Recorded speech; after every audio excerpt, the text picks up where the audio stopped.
Behind home plate, we bringing it to them all day. You know what's up? Welcome to Birdland. Win or lose, we bringing it to you always. You know what's up? Welcome to Birdland.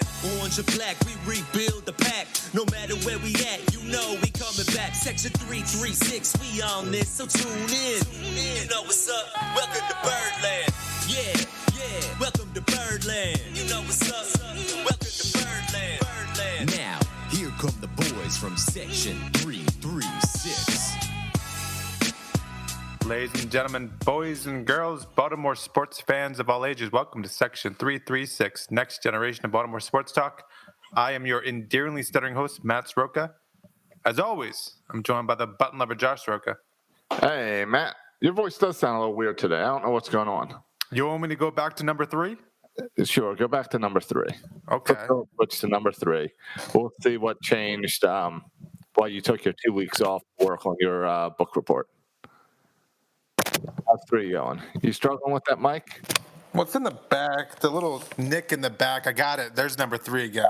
All right. Gotcha. I can hear you fine. Okay. All right. I mean, I can play with the numbers some more if you want. No, it's back cool. And forth. All right. We'll go with number 3. It sounds like you're doing it from the bathroom, but that's all right. Okay. I'm going to try number 2. There's number 2. No, if you're in the bathroom, no number 2. No, I'm doing number 2 right now. All right, number 2 is worse. Okay. And this is number 1. Is that worse too? Go to number 3. Stick with number 3. Okay. I'm at number 3. All right, there we go. Now we can do the show. All right. Thanks for sticking with us as we counted to 3. I'm upstairs. Maybe I usually do it downstairs. I thought this would be closer to the router. I don't know if that makes internet better. Not if you use the wire I gave you. I do. I got the wire. I'm hooked up. I got the wire. And then you don't have to be closer because you go the same distance over the wire. All right. But it's all right. No problem. I know you took 2 weeks off. You got to adjust to podcasting again. Well, I had to come back. I had to come back for a few reasons. I had to come back specifically for 3 reasons. The first reason I had to come back on this podcast immediately, I was thinking about taking longer, but I had to get back on it immediately for 3 reasons. And by the way, Josh poo-poos my book report. What I'm working on is a doctoral dissertation, one of the greatest achievements of my life.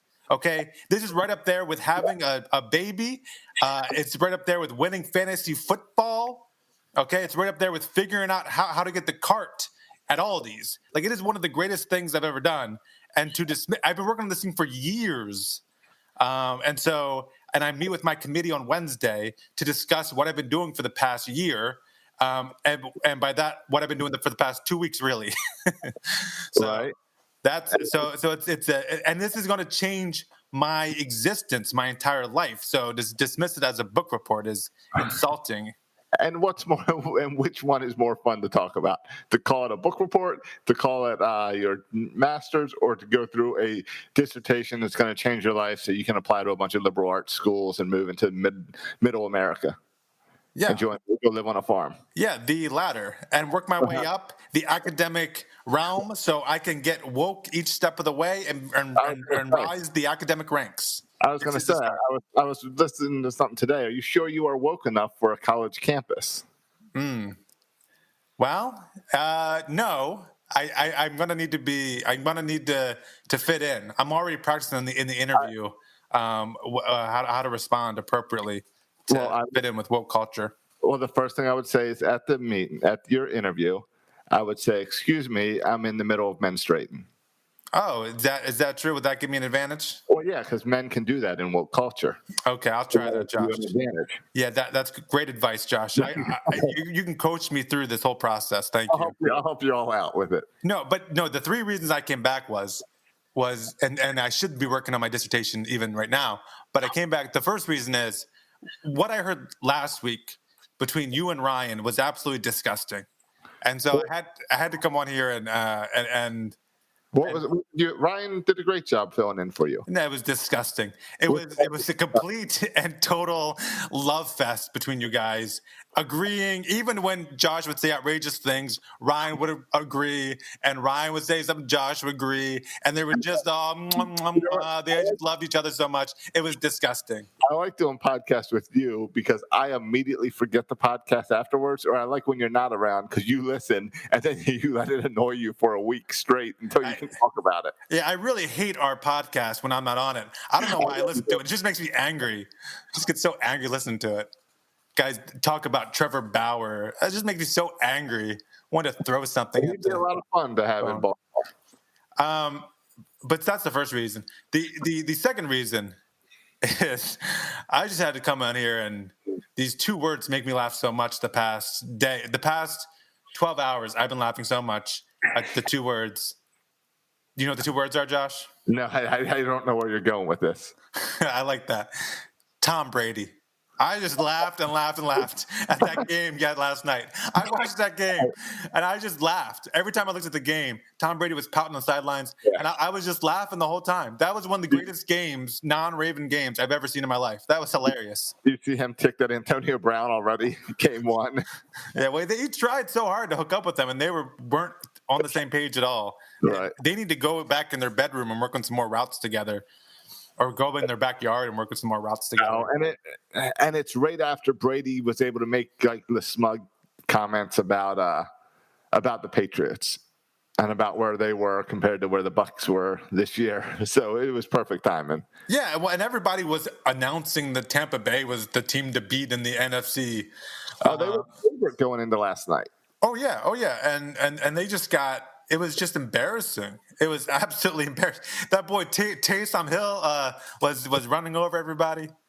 It was just great. No, I also liked how you said Fernando Tatis in the last podcast when it's Tatis, but that was funny too. Yeah, well, I always say. I thought Ryan would correct you, but Ryan, he was too much of a love fest. Ryan wouldn't even correct you when you said Tatis incorrectly. He also let you say Soja. Like, he just let you go. Yeah, that's why I really wanted you to be on the podcast last week just to talk about Soja. Yeah, I have that tweet saved, by the way. Of course you do. I saved that because I knew the moment it was sent, it's deleted. So I said once John Harbaugh sees this, yep. I saved that. Or he would go the way. That's what happened to Earl Thomas. He went that way. But real post on Instagram. But real quick, and I'll share with you my third reason I came on here. Okay. But Marquise Brown, Hollywood Brown, can I just say, not only because I drafted him in fantasy football, partly because of that, but all the workout videos in the offseason of Marquise Brown and all the big plays he had last year, to me, one of the bigger storylines with the Ravens that no one's talking about is that Marquise Brown has not been an impact player this year thus far. The whole point of his offseason workouts is he was supposed to get bigger and be able to push off and get open more. While still maintaining that quickness and speed that allowed him to have big plays last year. And it hasn't happened. Right. And there's a lot of – Lamar's taking a lot of people complaining about Lamar because he likes to throw just short inside. It doesn't seem like he's taking the shots downfield. Doesn't go downfield, doesn't go outside the numbers. But as someone who does not watch the all 22 or all 42, whatever they call the overhead shot of the game, I don't know. I have to assume, and this is my comment about Brown last week, is get open and you'll get the ball. Yeah, you were saying the same thing about Joe Flacco for 10 years. Why those 5-yard passes? I don't know. Maybe so. I don't know. But all I got to say is whenever a receiver complains, that's always my answer is if you get open, they'll get the ball to you. Yeah. So you assume it's the receiver's fault. I think it's the fact that we have no other good receivers. So the game plan is shut down Marquise Brown. But he was making big plays last year. You think they just have targeted him more? Yeah. I think they've targeted him more. And they're hitting him, and I don't know. But I don't. If he keeps playing like this, he caught a couple balls on Sunday. Yeah, they took care of him. But no big plays. No, I wouldn't pick him for my fantasy team. Me either. Last year, you'd be better off going with Des Bryant. Yeah, I did. I did play Des Bryant. Thankfully, everyone else played well enough that I didn't blow it by playing Des Bryant. Hey, I had Tom Brady and still won, so that was pretty impressive. Yeah. What my reason for taking Des Bryant was like this team seems to like to get different people touchdowns. And I was like, oh, well, they're going to want to get Dez a touchdown to like welcome him back to the NFL or whatever. I didn't realize that he really sucks. But what, Josh, shut up. It was one game. But what, and he might suck. It's been a while. But what world are we living in where Nick Boyle and Willie Snead are the Ravens' best receivers? Yeah. They're not the Ravens' best receivers, but I guess they're catching the most balls. They're not. It was weird. It's weird. Well, and it's got to be because other guys like Mark Andrews and Marquise Brown are getting more coverage. Oh, see, I would say because Marquise Brown and Mark Andrews are running more than 5 yards, whereas Andrews and dumps it. I mean, yeah, as Boyle and Snead do the 5-yard routes, and that's what Lamar Jackson likes nowadays. Yeah, I can see that as well. Okay, the third reason I had to come on here, because I saw this article, I saw this news break, and I was so shocked. I was so shocked that I felt like I was living in bizarro world, and I had to just come in here and talk about it. I don't know if you saw this, Josh. I'm gonna read this article. Okay, just a little paragraph. This is from MLBTradeRumors.com. I'm familiar. Yeah. Here it is. It says, Kevin Gausman. Did you see this, Josh? No. Kevin Gausman has until November 11th to decide whether to accept the qualifying offer he was issued by the Giants. Should he accept, he'll return to San Francisco on a 1-year, $18.9 million deal. I wish I could be Kevin Gausman. What is that, Josh? He does not deserve $18.9 million. Is that a real thing? I guess so. Is that the going rate for a pitcher right now? 2 years ago, he had an ERA over 5. He was bouncing from Atlanta to Cincinnati to San Francisco. Last year, he did pitch well. He pitched better at ERA around 4 for the Giants. But, man, Kevin Gausman, $19 million for a year? If I'm Kevin Gausman, I'm not waiting until November 11th. Like, I'm that same day they issued to me, I'm running to the stadium and signing that baby. Man, I was just really surprised by that. Yeah, and I guess especially coming off this COVID year, you want to take that deal. There's not going to be anything better than that out on the market. Yeah, I mean, you got a bunch of guys like Wong from St. Louis, Brad Hand from Cleveland, who are getting cut because their arbitration number's too high. And then you're offering Kevin Gausman $19 million? I was like, I had to come on here to say that because I couldn't believe it. I thought you were taking crazy pills. Outside of Alex Cobb, does the rest of our pitching staff rotation even add up to $19 million? I don't think it does, right? Oh, no way. Not even close. I don't know who we're even paying this year to pitch. Yeah. So that's a weird one. I don't think Gausman has earned $19 million. Yeah, but he'll accept that, baby. I'd be shocked if he doesn't accept it. I read an interesting article, and I wanted to do more research before talking about it on here. That never stopped you before, Josh. Go ahead. I know. So I want this one. I thought would be a better we'll talk about this late November, December when nothing else is going on. But it's about how how we talked a few weeks ago about sports TV viewership was all down across the board for all sports, and how ESPN is struggling, and Disney wants to kind of either sell or shut down ESPN. Yeah, I saw some layoffs are doing at ESPN too. Yeah. And they're talking about. So anyway, the news I was reading was about how because of ESPN going away, because of people leaving cable, and that's hurting revenue for ESPN, that's going to kill these big TV contracts for sports, and suddenly we might start to see some of these sports giant contracts not be worth as much as they are currently. And I want to, and that sports might need to realign and not pay someone $40 million a year because they won't be able to afford to, because the TV revenue isn't what it used to be. Yeah, I mean that makes sense. I mean, you and I have been off the mast in the Madison bottle for a while now, and it makes sense that other people are going away, are going that way.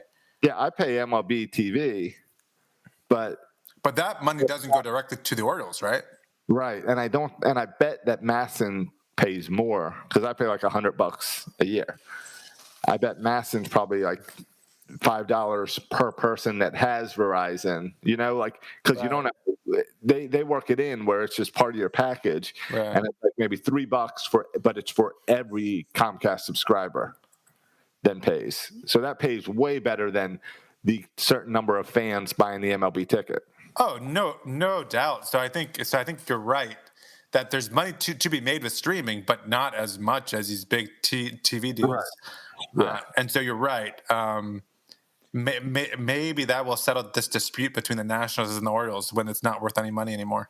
Yeah, I don't know. And I don't know how it's going to really affect it because sports or football specifically, they've got some really lucrative deals with CBS and Fox. And CBS and Fox aren't going anywhere for a while. But they are renegotiating the NFL ticket, where it sounds like that might be leaving DirecTV once again. So that's going to affect DirecTV pays a ton of money for the NFL ticket exclusivity, and that's probably going to end up going to like Yahoo or Amazon or someone who's not going to want to pay as much as DirecTV pays. So it's interesting. Yeah, and I mean, football is just a whole different animal, right? With only playing 16 games and it's just not like baseball where it's every day. And that's why I want to do a little research because baseball is different because every team has their own market. So, like, Masson really depends on basically depends on Comcast. The Orioles don't get much revenue from ESPN baseball or Fox baseball. They get their money locally, and I don't know how that landscape is going to end up shifting and how you handle that. Yeah. But it's to see where sports might be years from now, where right now we've got a lot of people who are kind of out of touch because they're getting millions of dollars and you can't really relate to them. And you think of guys like Jim Palmer and stuff that got paid well but could still relate to like common people. And we know Jim Palmer is a little sensitive about the amount of money players now. I would be too if I was him. I totally understand it. I'm not saying it's wrong, but I wonder if we're going to move back to that type of landscape.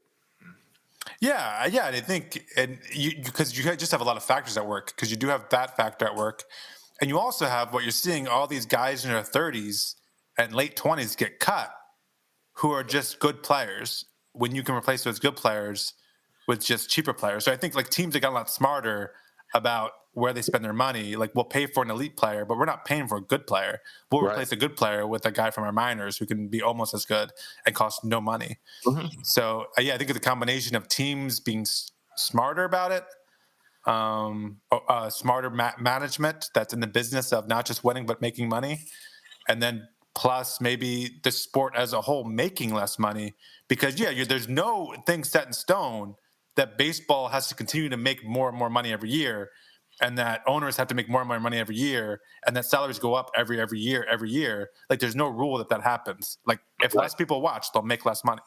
Yeah, and that it's the change in landscape that has been happening with television and radio and stuff for the past few years, and now it feels like it's kind of catching up to sports. Like, we're seeing, like, even with election stuff, I found that I was watching more like internet programming rather than cable news and leading up to it. And like election night, instead of watching CNN, I watched Joe Rogan.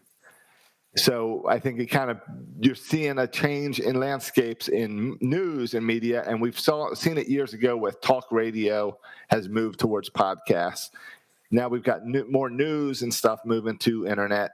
I think it's only fitting that sports is kind of right there in line, as we've seen more and more sports talk shows move to the internet, that sports itself will soon move as well. Yep. I agree. I think it's a matter of time, and we'll see what effects it has on the finances of baseball teams. Yeah, that's a good point. I also wonder, and it's as technology gets better and entertainment is different, we've got listeners that listen to Section 336. We just started this in my basement, whatever, like 7-8 years ago. just friends talking. And we got a lot of people who like it, and we're thankful for all of them that listens. It makes me wonder if we're going to see some of that in sports, kind of like the backyard wrestling and stuff. But that come to the internet, and then you start seeing your entertainment dollars go towards stuff like that, and not these big professional leagues. But if you can have amateur leagues that are covered as well as professional leagues, maybe you end up watching them as well. Maybe you don't need the big club. If minor league baseball could get their act together and get good cameras and good broadcasters, you could have a lot of excitement about minor league baseball streaming on the internet. Yeah, I mean, and the other argument people have been talking about now, where you hear like the minor leagues might be restructuring and getting smaller, and that seems inevitable as well. And you wonder if maybe even outside the minor leagues, is there room for an independent baseball league in some of these towns, which are good minor league baseball towns, like Frederick, for example? Could there be an independent baseball league that could show up there? And think of like the Big Three basketball league that started up a few years ago. I don't think it went anywhere. No, not. I mean, and the NFL has done this a bunch too, right? With XFLs and other stuff, and they've never been successful. But the problem is they always put big budgets into them, and it's always a lot of money dumped into it to get on on TV and everything, and TV contracts. What if you took something like football? Takes a lot of money because of injuries and padding and gear, but basketball, you could easily do a Big Three league at a college and broadcast it looking really good, make it like the N1 videos when we were kids growing up, and that would be popular on the internet. Yeah, I mean, during the pandemic, was it Trevor Bauer or someone else who started these backyard baseball games and streamed them on the internet? Did you watch any? I watched about 10 minutes of one of them. It was horrible. It was one guy with an iPhone broadcasting it. You've got to do better than that. You've got to. So not high budget, but not just one guy with an iPhone. Right. You got to make it look like it's professional enough. Okay. So Gigi watches that News Max or whatever, which is like an internet news channel. Okay, never heard of it. Okay. It's supposed to be like more right-leaning than Fox News. Anyway, she told me to check it out. I turned it on, and it looked like you and I doing the news in the basement. It was not professional enough, so I shut it off. I said, I can't watch anything like that. That looks amateurish. So you got to make it good enough. And it's got to look professional, and it's got to look like you put a lot of work and effort into it. And then it's got a chance to kind of change a little bit of this landscape of sports. Yeah, maybe. I mean, I think at whatever the case may be, I think sports should be concerned. You can blame the pandemic, you can blame these other things, the election, but like viewership is going down, and that should be a concern across the board with sports. And I think the response is to not be stubborn about it, but to be creative and kind of embrace it and see what you can do to keep the game interesting and engaging for fans. Right, and that's what baseball has tried to do. And they tried to do it with this whole trying to shorten up the games and stuff. I don't think it's a shortening the games by 5 minutes problem that they need to solve, but they're at least considering how do we make baseball relevant in 2020, 2021. Yeah, absolutely. And yeah, I mean, a lot of people talked about it. I think it's true. It's the pace of play that's the issue, not the overall length of the game.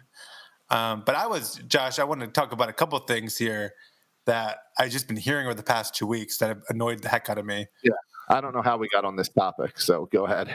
Well, one is tangentially related. People are talking about the next year, the next season.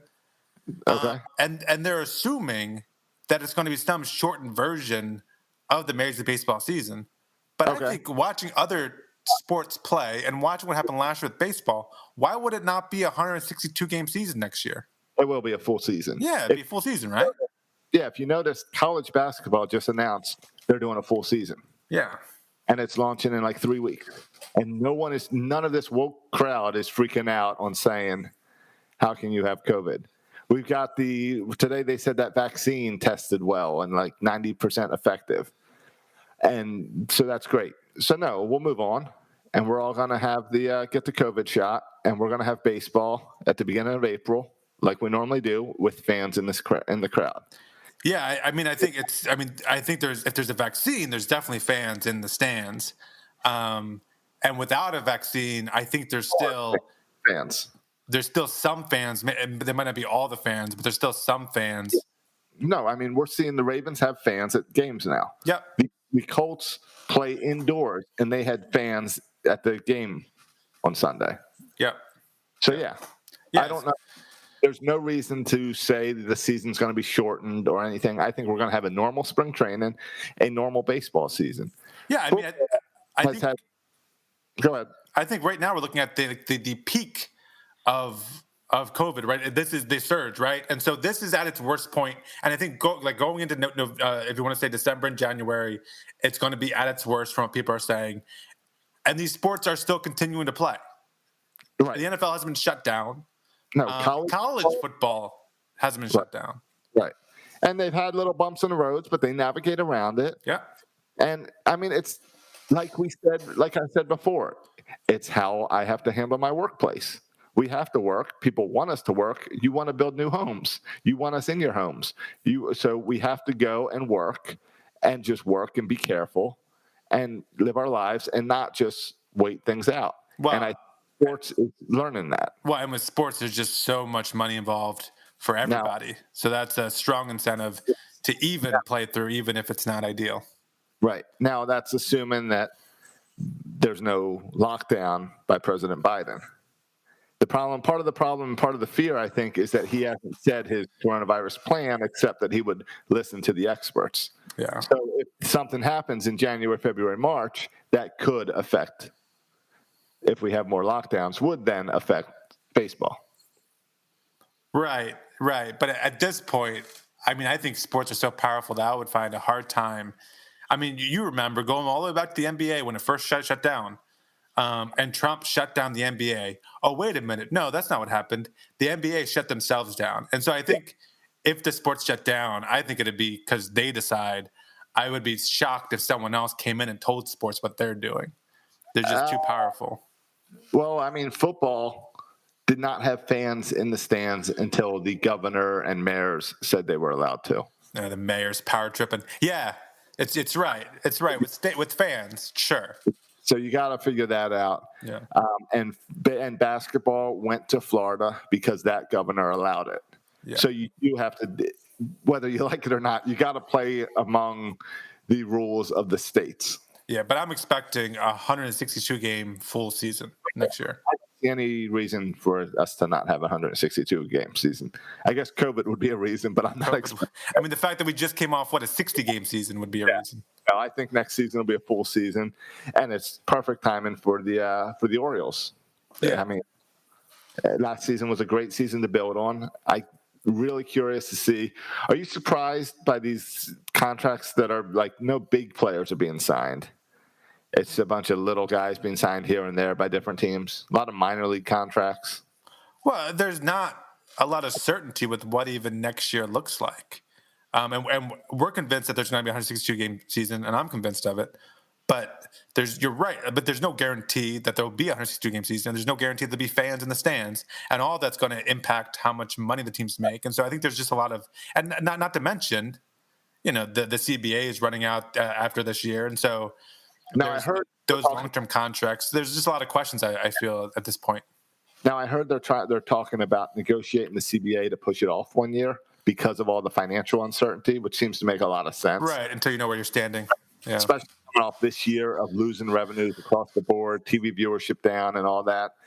I am interested to see. It sounds like in order to get DH in the National League, that baseball is negotiating with, hey, and you give us the DH and we'll give you expanded playoffs. So we might have both of those next year. It's pretty interesting. Yeah, I mean, I hate the expanded playoffs, but I'm okay with the DH. I was surprised, going back a couple weeks ago. I was surprised there was so much pushback not pushback, but there was so much uncertainty from fans about the Jose Iglesias thing. Like, the dude was set to make $3.5 million, and a lot of fans were nervous that the Orioles wouldn't pick it up. And I was not nervous at all. Pick up ever.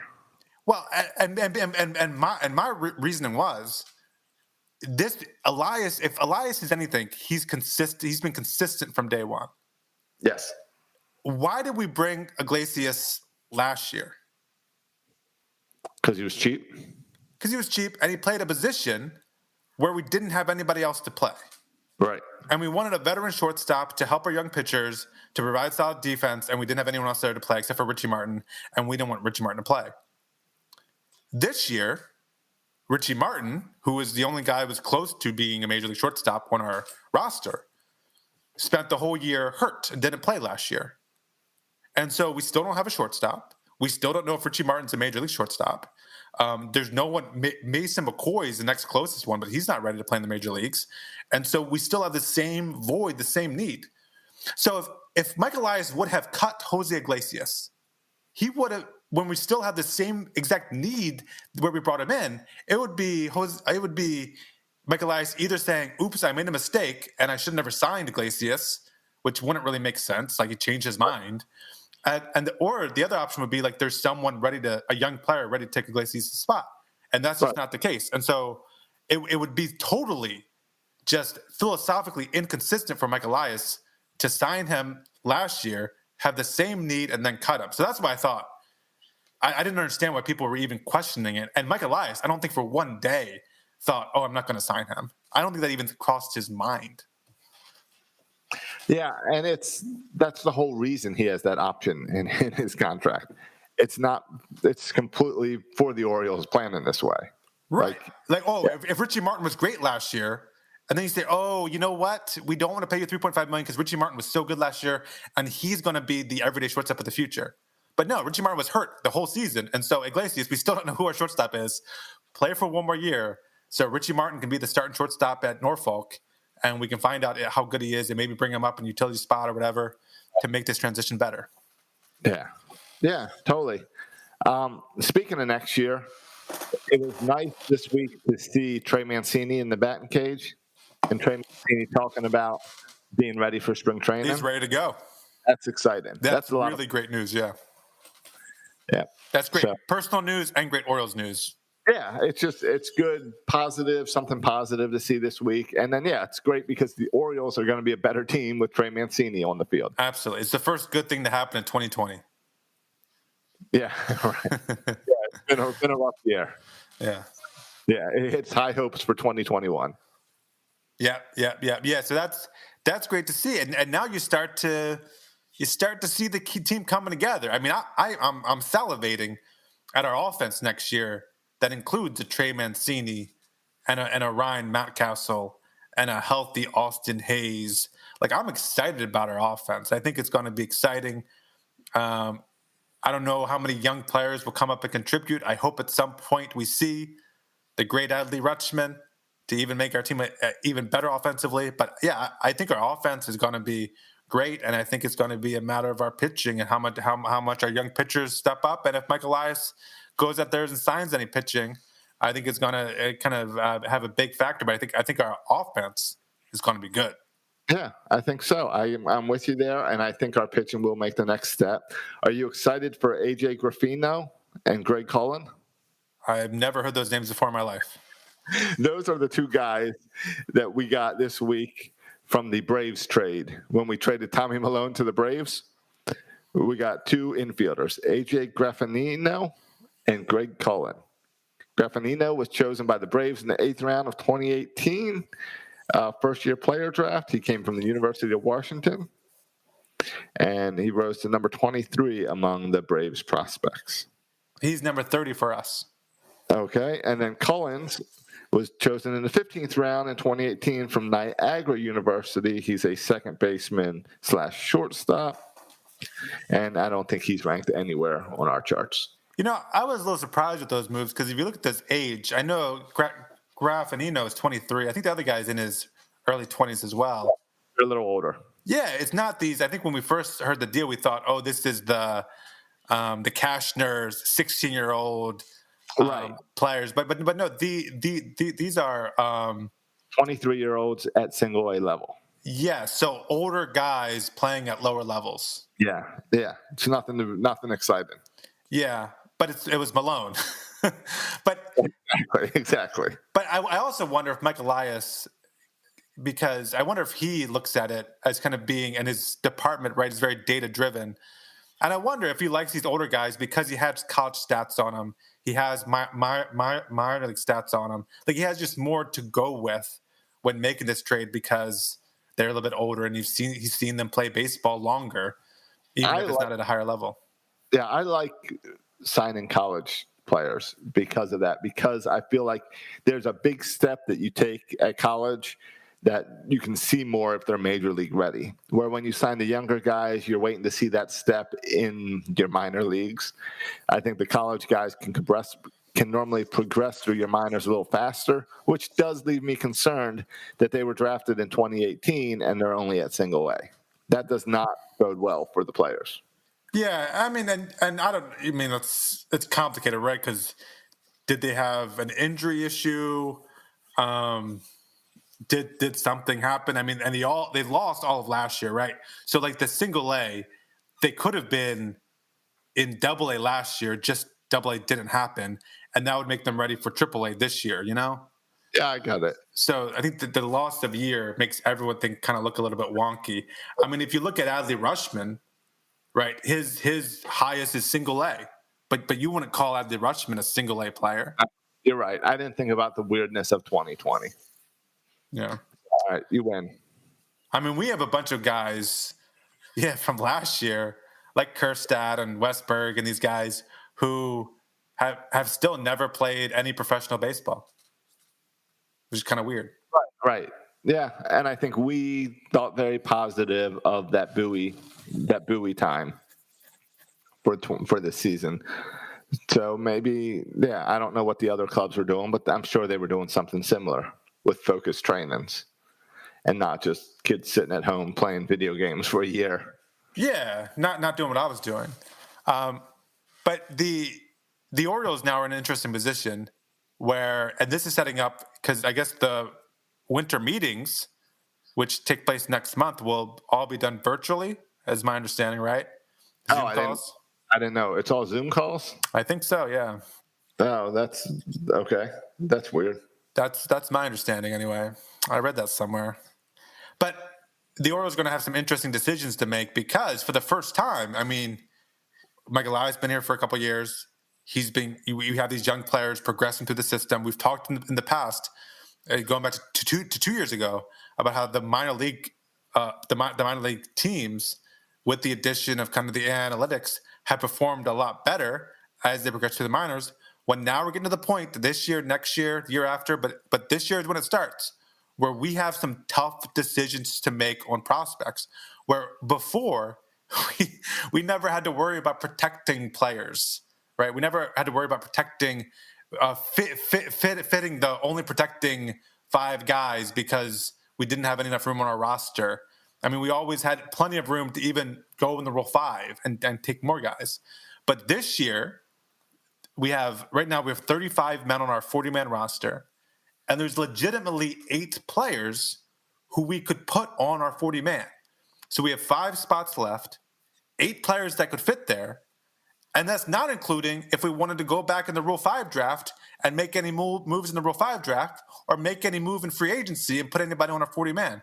So maybe Mike Elias is going to have some tough decisions with these prospects that are ready to go on the 40-man that are no longer protected, or other teams may swoop up one of these Orioles prospects. So it's a good problem to have.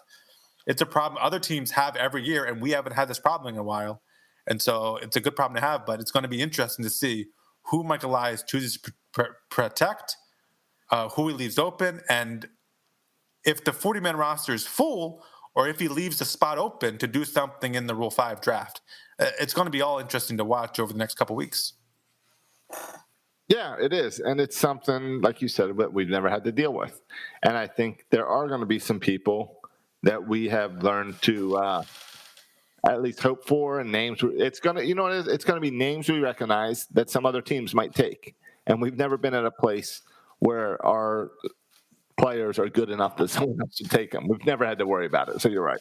Yeah, even last year when we added Ryan McKenna, I was like, ugh, no one's going to take Ryan McKenna. And so it was almost like we were protecting players who I knew we would even, like, no one even take, right? And we've already added some guys, like last year, like Dean Kramer and Ryan Mountcastle. So those guys are already protected. But we'll see. I mean, there's the Zach Lothar, the Alex Wells, the Eugenio Diaz's, the Michael Baumans, the Mason McCoys. I mean, there's a good list of guys. And the Orioles going to have to make some tough decisions about those guys. Zach Pop is another one. So, and I'm really curious to see how much we value our own guys as opposed to valuing other players. Yeah. I agree. Speaking of young players, did you see this kid, Luis Sanchez, down at the Dominican Summer League? Or I guess the Dominican got canceled, so he was at Orioles instructional camp. No, I know nothing about him. All right. He is a pitcher. He is 17 years old, and the Orioles are excited about him because he's 17 years old, throwing in the mid 90s. He's got a 95, 96 mile per hour fastball at 17 years old. That's pretty excited. Yeah, that's exciting. Yeah, it's something to build on. I mean, the other guy who we were excited about, though, you got to watch out for that. Carter Baumler, 18 years old, the guy we drafted, paid him over slot. He just had, I think, was it Tommy John or an arm injury that's going to put him out for the whole year. So you got to be careful with those hard-throwing high schoolers. Yeah. Yeah, you're right. Well, I mean, we just got to wait and see. Yeah. So the other news I saw this week with the Orioles is that the MLB approved for John Angelos to now be the acting director or whatever of the Orioles, person in charge, instead of taking over from his father, Peter Angelos. You know, this is about the time of the year that every year we get the articles of MLB is concerned because they don't know who's running the team. You know, that yearly email with MLB doesn't like the Orioles. And so when they approved John Angelos to now be in charge of the team instead of Peter Angelos, what type of stories do you think popped up on the internet? I mean, outside of John selling the team and moving to Nashville, outside of that? Exactly. No, it was more of that. Yeah. It was more of, oh, well, this is just setting up. And you know what it was? It was tax break stories that if Peter Angelos sold the team now, he would get hit with a lot of taxes. But when he passes away soon and the team becomes passed down to his sons, they then have tax incentives to sell it. So get ready, Nashville, because here comes your baseball team. For the tax write-offs. Yeah. So what's it going to take for these Nashville stories to go away? Will signing the extension for Camden Yard stop the stories that the Orioles are leaving? Or, like, give Nashville an expansion team if you really want Nashville to have a team. Why is it always Nashville? Well, for one, Nashville. What TV market would Nashville be? Would that be the Orioles or would that be the Braves? I would assume the Braves, but I don't know for a fact. Yeah, it's got to be the Braves. I don't know where that line is. I know because I know the Orioles go down to North Carolina. We do, yeah. So, like, Raleigh would be hurting the Orioles. It must be the Braves market that would affect. Hey, Josh, I don't know if you've had a chance to look at the top free agents this offseason. Have you had a chance to look at it? Like, is there a guy that you'd like outside of Trevor Bauer? Is there a guy that you like on the top 50 free agents that intrigues you at all? Or have you had a chance to look at it at all? Well, I've made it clear that that it's Trevor Bauer that I want in the rotation. Well, let's see. I mean, the problem is if you're looking at, and I know you think we need a starting pitcher, and that is like the hole in our roster right now would be maybe a veteran starting pitcher, but the options are outside of Trevor Bauer are slim. I mean, you got Rick Porcello there. You also got guys like Adam Wainwright and Drew Smiley. The problem, and that's the problem, like Stroman would be an interesting one. Yeah. Also, your boy, there is some former Orioles on this list, like Jake Arrieta. Jake Arrieta, I would laugh so hard if you want to Jake Arrieta. The problem is, I'm not Justin Turner's intriguing. But again, that's a third baseman, and that's because that's a weakness. There's a lot of outfielders that are free agents that I like, but we're packed in the outfield. There's no outfielders here. So I don't need an outfielder, and I don't need a catcher. I don't need a first baseman. I'm not too concerned at even second or short. So you're leaving me with pitchers, and I don't know. The only other position you might argue with third base, but that gets crowded too. But you would have to move Ruiz or Alberto if you went the third base route. But that could be another. But you're outside of that. You're looking at pitching. Right. Exactly, and that's what I'm saying. Third base is intriguing, but it's really pitching, and it goes back to what I was telling Ryan last week. I really want that veteran pitcher instated now to bring into Baltimore and say, hey, you're signing for 3, 4, 5 years. You're going to help this young staff get a World Series, and you're going to be the ace, and put that on your. So I feel like that's what we've done this story before. We told Ubaldo Jimenez this story. Oh, and Alex Cobb too. We told Alex Cobb this story. I like this story. I believe it has the potential to work this time. So I will continue to try this story because I don't think I think that's the only way you sell the Orioles to one of these veterans that you can count on. So I would love to see, I know Bauer says he's only signing 1-year deals. I love Bauer, but a 1-year deal isn't going to work for me. I need at least 3 years. So maybe Stroman's the answer. But I don't see Stroman coming to Baltimore either. So I'm not sure. How about you? Anyone stand out? Normally I would say, of course, there's guys you want to target, but and I heard, last week Ryan talk about Chris Archer, which is another name, and those guys kind of make sense. They're veteran pitchers in their early 30s. They've both pitched in the AL East, so I get why you like them. They're not, Josh. When you talk about it, you're kind of talking about like a guy you can build your rotation around, right? A one or two starter. Yes, that's what I'm. A top rotation starter. That's not Stroman or Archer. I think at this point in their careers, those are probably 3, 4 middle of your rotation. Yeah, I think Stroman's a little bit better than Archer personally, but I mean certainly both those guys would be better than what we have. I mean, last year, Josh, as you recall, we went the Tommy Malone route and the Wade LeBlanc route, which are signing guys to the veteran minimum pretty much with minor league major options. Those are guys who are placeholders, which are here, sign here cheap, rebuild your career, and we'll trade you to a good team. Right. I don't want that. I want someone who you're sold on. Come to Baltimore and build this team. This is your team. This is your rotation. We're going to put you up. Your face is going to be on the banners on the warehouse. Your jerseys are going to be given away at the T-shirt games. We're celebrating you. That's what I want from this pitcher. Yeah, I guess another guy that kind of excites me, and again, I don't think there's any aces out. I mean, first of all, there's just not a lot of options. Outside of Trevor Bauer. But another guy I like is Jacob Odorizzi, another guy who, has some really good years with Tampa Bay, in the past several years with the Twins. Jacob Odorizzi is the guy that I think we could afford. You're not going to break the bank for him. And I think that could be likely. But Josh, I also wonder, while you're still paying Alex Cobb for a year, you're still paying Chris Davis for a couple years. Well, Chris Davis for the next 20 years, but a lot less after the next couple years.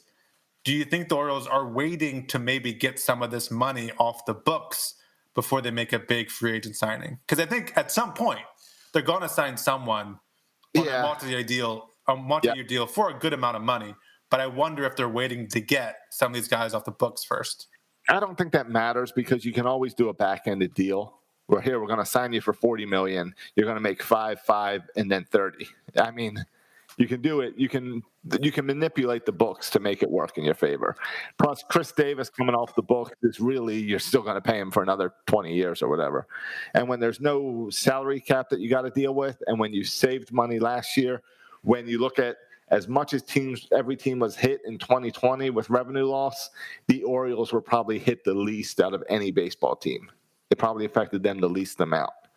So I'm not too concerned. I wonder if you can do, just talking about deals real quick, I wonder why you don't see this more, where the Orioles have a lot of young players. Their overall salary is really low at this point.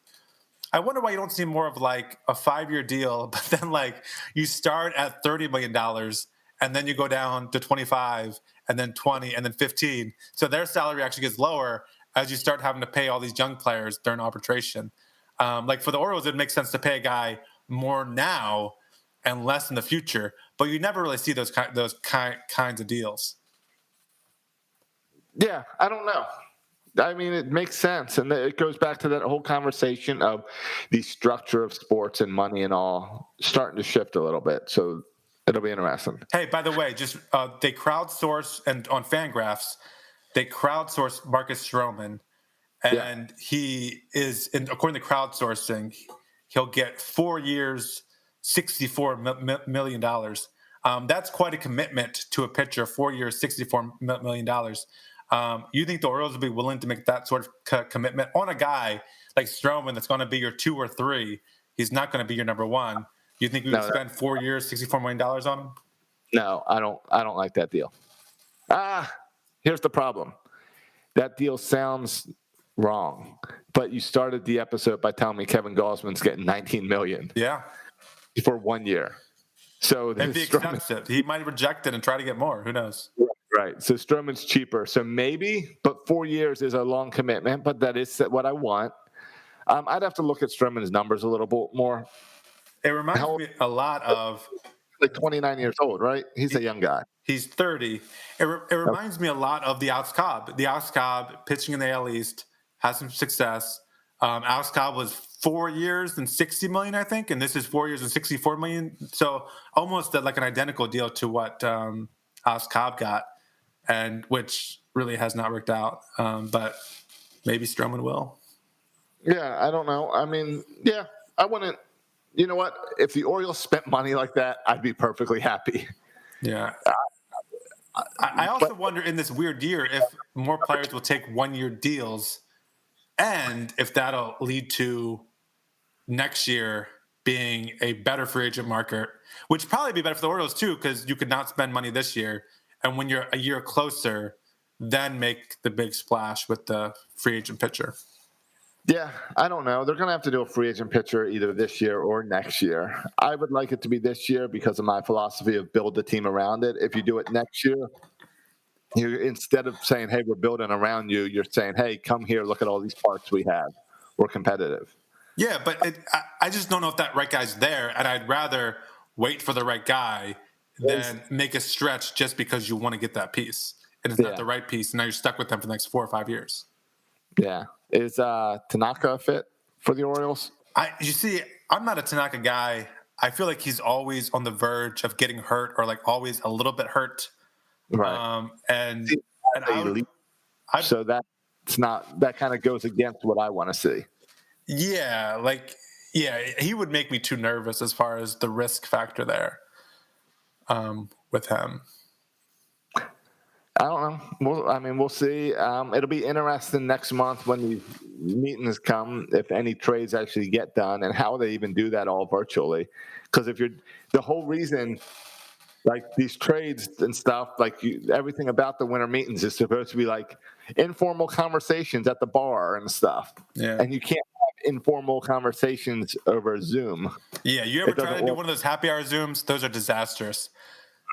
Right. But the other thing is, Josh, if you look at their free agents list, there's just a ton of kind of average pitchers. Like if you're looking for an average pitcher, even if you throw like a Chris Archer in there, maybe he's a little bit better than average. But your Tyson Ross, your Dan Strawley, your Felix Hernandez, your Ivan Novas, there's just an endless amount. The Jake Odorizzi's, the Gio Gonzalez's. there's an endless amount of like average pitchers. And so I think what's most likely to happen is that we'll pick up a Gio Gonzalez type. Hopefully not him, actually. A 2-year deal. Yeah, on a 1 year or maybe 2 year deal. Or something, yeah. As you wait to see what happens with some of your young pitchers. Because what we don't know, we have a lot. I mean, Zach Lothar's a starting pitcher. Michael Ballman's a starting pitcher. I mean, we know about DL Hall, Grayson Rodriguez. Right. Dean Kramer, I think the jury's still a little bit out on him.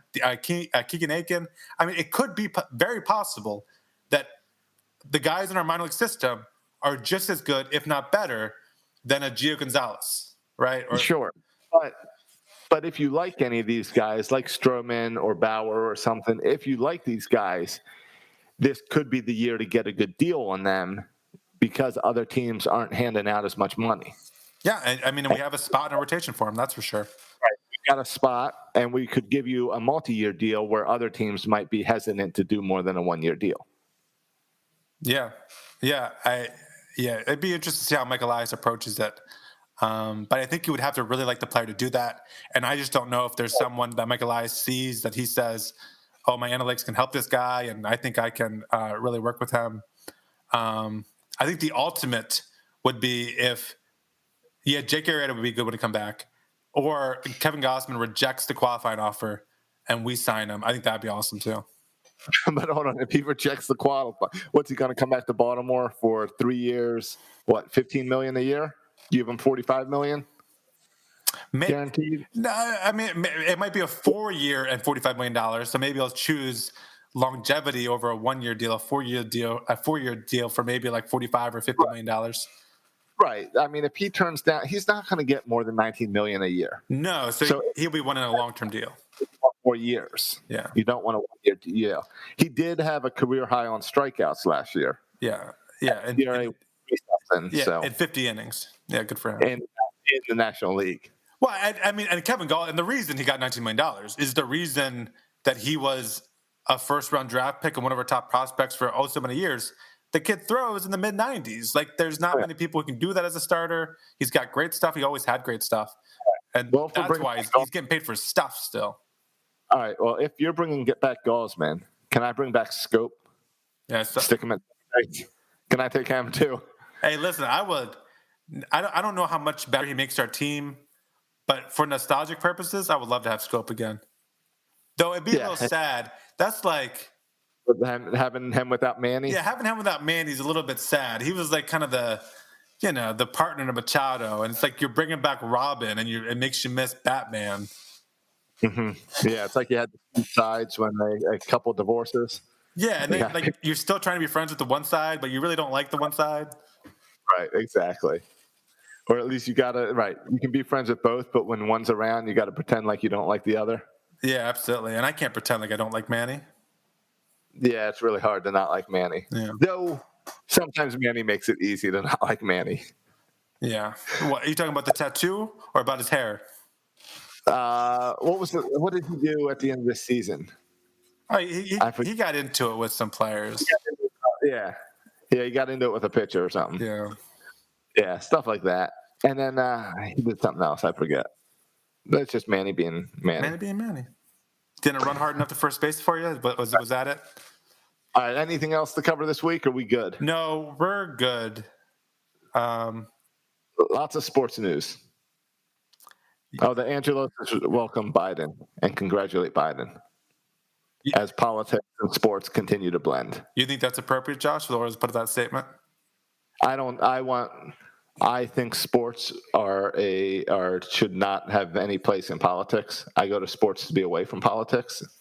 So if I like sports to be a distraction. What I wonder, Josh, if my candidate would have won, and would they have said congratulations to Kanye West for the presidency? They would not have congratulated Kanye. They would have not congratulated JoJo. They would have not congratulated Trump. This is only a special Biden message. You think? I believe this was a special Biden message. Yeah. So you're kind of reading between the lines here a little bit. That it wasn't just congratulations for winning. It was congratulations for winning and being you. I think it's remember that woke culture we talked about earlier that you're getting ready for? Yeah. You better hop on Twitter and congratulate Biden soon. So I don't get canceled. Yeah. So, yeah. so you don't get canceled and have to hire me to build a studio in your basement. Yeah. If you get canceled. Yeah. I get a trip back home in December for that. Nice. You see, there are benefits of woke culture, Josh. I know. You get canceled. Right. If you're doing something and you get canceled, if you have a TV or a radio show, you get canceled, call me up. I'll help you out. Yeah. We'll do this internet thing. Yeah. Josh reclamates canceled careers by building podcasts in their basements, podcast studios in their basements. Do a TV/podcast radio studio in your basement if you lose your job in media. There you go. That's a very specific cancel culture item that Josh has you covered for. Specific enough without naming the person or where they got canned from, so we can move on. Are you trying not to name the person? I don't know. No, I think I can say it was all over Twitter. Yeah. So Chad Dukes got fired from 106.7 DC radio. So I'm going to be coming up and sometime in December to help him build a studio at home, because that's what you do when you get canceled. You move and move to the internet and become more competition for us. Yeah, where they can't cancel you, because you can cancel us. You can try. The worst you can do is give us a 1-star review, which you coconuts would never do because we love you guys. Right. I mean, you can still. We did have conversations because you can still be kicked off YouTube and Twitter and stuff like that. But no one can kick us off of section336.com. That's right. Or off of Parlor. Wherever you come with Parlor, isn't that the one that everyone's pushing now, saying follow me on Parlor? Is that the Facebook alternative? That's the Twitter alternative. The Twitter alternative. Yeah. Yeah. Well, Jack Dorsey might be on that, right? Because he's all about that. What? I thought he's Twitter. Yeah, but he hates what Twitter has become, so he's ready to jump ship, I think. Oh, really? Yeah. He should follow because I downloaded their app and it sucks, and I deleted it right away because who cares if I'm being moderated if the app sucks. Yeah. No, I was making the joke that Bleacher Birds will always have Section 336. Because BleacherBirds.com, you stole their website. Oh yeah, that's true. I gave it back to them now. You gave it back to them. Yeah, BleacherBirds.com now points to Bleacher Birds. All right. But yes, you can always find us at section336.com. No need to cancel us. Okay. We did so good, Josh, with the election and not talking any politics, so you had to sneak it in there at the end. What did I talk about politics? Well, with the John Angelos and mixing sports and politics. I didn't mix sports and politics. The Orioles mix sports and politics. I think you doing the mixing of sports and politics more than the Orioles are. No, I don't think I've tweeted anything in like a week because of sports and politics and staying away from sports and politics. But Josh, you talking about the Orioles mixing sports and politics is you in fact mixing sports and politics by you bringing that up. We are Orioles talk. It is November. There's not a whole lot of Orioles talk. So when the Orioles release a press release to congratulate Joe Biden, it's not like they just put a we did it thing on Twitter. They put like a big thing. Did you not? You didn't see it? I saw it. No, I saw it and I read it. And I wasn't going to say anything about it because I didn't want to mix sports and politics like you did. It's not. I didn't mix it. The Orioles decided that they needed to get involved, and you know what I didn't do, and I should have done it, is look at the replies, because when sports and politics get mixed, get your popcorn ready. Are awesome. Yeah, get your popcorn ready. No, but the Orioles. This is in keeping with John Angelos, I think, and Peter Angelos, where they are trying to be not just sports but social activism, and I think this is something that's important to them. And okay, you know what? And you know what's where woke culture is very big. Where? Nashville. You gotta keep that door open. Okay. So I'm sure a lot of Nashville people are like the direction of Johnny Angelos is going. Exactly. All right. You gotta think about the future. Has the music been playing this whole time? Yeah. Okay, good. You can follow us on iTunes and Twitter and Facebook. Leave us a review on iTunes. 5 stars. Don't cancel us. Yeah, don't cancel us. Give us 5-star reviews, you coconuts. Thanks for listening, boys and girls. You can follow us on Twitter. At Section336 is my handle. And you can follow Josh for all his political tweets. At Josh Soroka. Thanks for listening, boys and girls. And as always, go Ravens. Thank you for listening to the Section 336 podcast. Please go to iTunes and Facebook for all complaints or the occasional compliment. If I were you, I would not take any baseball advice from these guys. Josh and Matt were raised by an Orioles-obsessed father, and Bert fell in love with Don Mattingly. He has a thing for mustaches.